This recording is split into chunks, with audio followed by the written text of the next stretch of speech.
This evening I'm at one of my favorite places, the Dr. Phillips Center for the Performing Arts. But instead of one of the regularly scheduled Broadway season shows, I'm here for UCF Celebrates the Arts, which is a little festival that they put on where they do all sorts of artistic things with the UCF Arts Department. There's a lot of really cool stuff here. I'm here to see a friend of mine perform in Leonard Bernstein's Mass, which is a huge choral orchestra extravaganza that I know very little about, except that it's been very rarely performed, and this is one of those rare performances. But there's a lot of other cool stuff here too, so let's take a look around. So you can see behind me, UCF Celebrates the Arts. This is actually the kickoff. It runs the 6th through the 14th here at Dr. Phillips Performing Arts Center.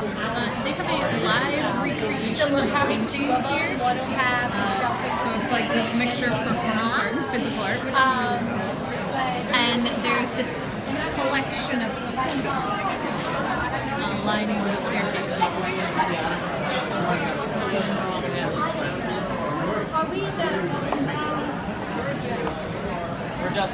So this is a representation, well, it's in front of a painting, which is actually a painting of what was originally a sculpture. Recreation of George Segal's sculpture. And did you do this recreation? Who did this painting? Our group.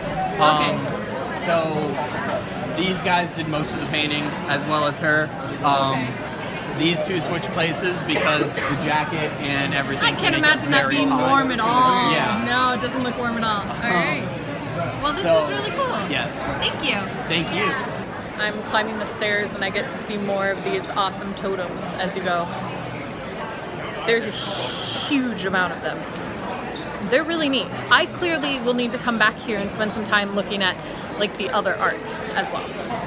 A better view from the top of the staircase so you can see all of the totems.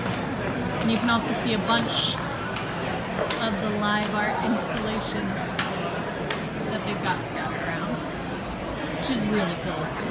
They're not limited to visual and theatrical arts. There's also a video game here that you can play. I'm not sure what the point is, but I like the box design and everything. This is by a Japanese artist named Kiyoshi Owazu. This is his, if you want to look up more about the artist, then you totally can. Cool. This piece is called Kazashi. This is his exhibition poster for the MoMA. So, this was made in 1975. Nice. That's cool. Yeah. Then of course, we have the costume area, traveling from the 1890s and making its way through the decades. Ooh.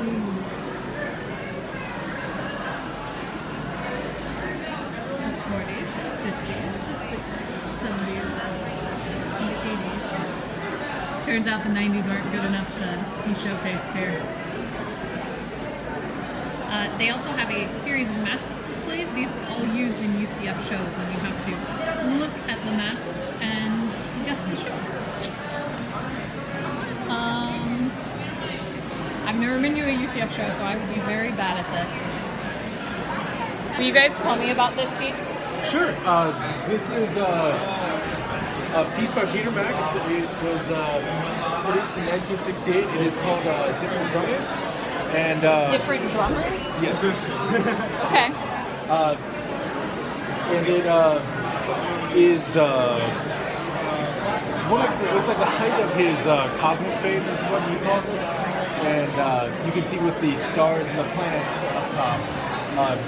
He went through that phase because he, as a child, he was torn between being an artist and an astronomer.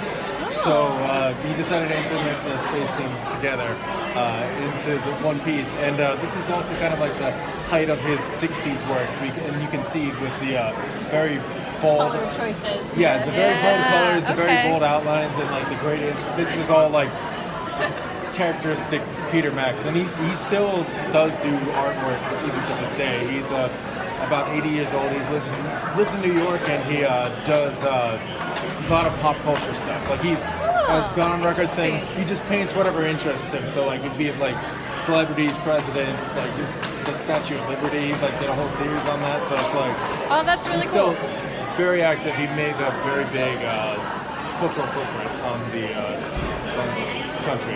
Alright. Alright, this is my view. Actually pretty good seats for $5. Definitely the best seats I've had in this theater.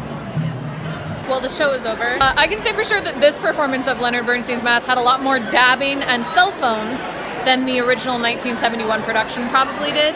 But overall, it was really, really, really phenomenal. It's amazing to see just that sheer amount. It's got over 250 performers. And it's amazing to see that sheer amount of people performing together on a stage and how that all comes together. And it was beautifully done. Now I'm out of the Dr. Phillips Center and on my way back to my car. I had a very enjoyable evening at UCF Celebrates the Arts. And I think that I might come back. It runs for the whole week. And I might see if I can come back for some of the other things. Particularly, there's an immersive theater experience on Monday night. And if you know anything about me, it's that I love the idea of immersive theater in basically any form. So I am definitely going to come and check that out. And as for you guys, I'll see you tomorrow.